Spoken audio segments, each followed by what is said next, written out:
Episode के शुरुआत में फ्रीडेन और उसके दोस्त एक नए गांव की ओर बढ़ रहे थे जंगल से होते हुए। वो लोग जब गांव में पहुंचे तब उन लोगों ने देखा कि गांव के सभी लोग बेहोश पड़े हुए थे।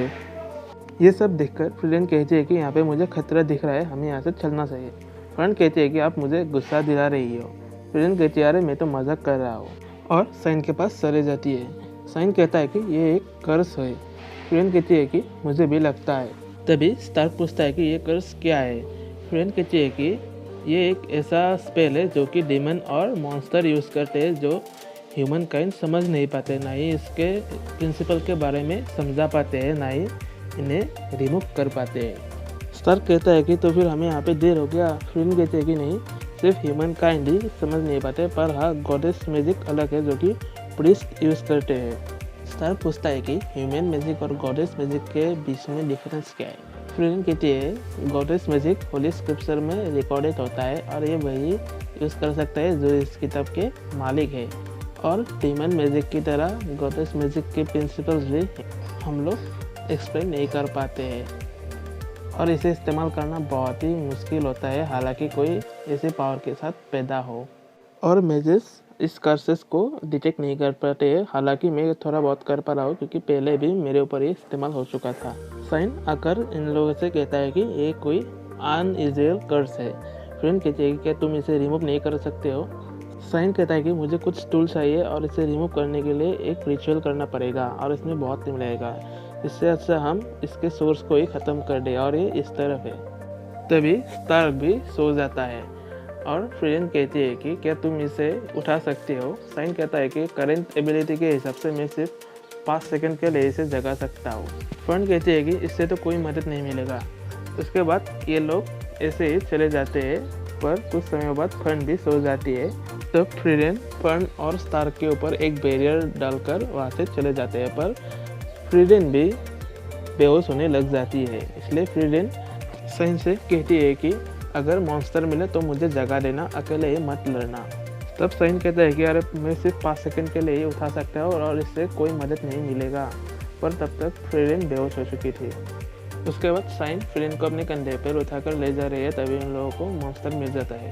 साइन फ्रीडेन को साइड में रखकर उसी मॉन्स्टर से अकेले लड़ने लग जाता है, पर साइन को याद आता है कि हाइटर ने एक बार उसे कहा था कि जब वो लोग डीमन से लड़ रहे होते हैं तब वो फ्रीडेन के ऊपर पूरी तरीके से विश्वास करते हैं, क्योंकि फ्रीडेन जो कहती है वो सच में करती है। तभी साइन को ये बात याद आता है और वो फ्रीडेन को जगा देती है 5 सेकंड के लिए। फ्रीडेन उठकर ही उस डीमन को हरा देती है एक ही बार में ही। उसके बाद गांव के सभी लोग फ्रीडेन और बाकी लोगों को शुक्रिया अदा करते हैं गांव वालों को बचाने के लिए, और तब वो लोग वहाँ से चले भी जाते हैं। वो सभी एक दूसरे शहर में पहुँच जाते हैं, पर उन लोगों के पास पैसा नहीं होता। पर उसी वक्त एक आदमी आता है और स्टार्क को देखने लग जाता है, और वो उसके साथ स्टार्क को अपने मेंशन में बुलाते हैं। वो स्टार्क और बाकी लोगों को अपने मेंशन में लाते हैं और स्टार्क को उसका नाम पूछते हैं। स्टार्क उसका नाम बताता है स्टार्क। तभी फ्रीडेन कहती है कि लॉर्ड ऑर्डन, ये हमारे साथ आप क्या कह रहे हो। तब लॉर्ड ऑर्डन कहता है कि क्या तुम मुझे जानते हो। फ्रीडेन कहते हैं कि हाँ, नॉर्थलैंड के 3 बड़े फैमिलीज में से आप लोग एक है, ऑर्डन फैमिली, और आपके ग्रैंडफादर भी बहुत ही हत्या करते थे।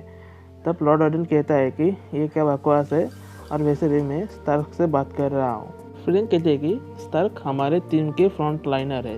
तभी लॉर्ड ऑर्डन स्टार्क से कहता है कि क्या तुम्हें अपनी मम्मी से परमिशन लेना होगा हमारे साथ बात करने के लिए। स्टार्क कहता है कि आप लोग लड़ो मत।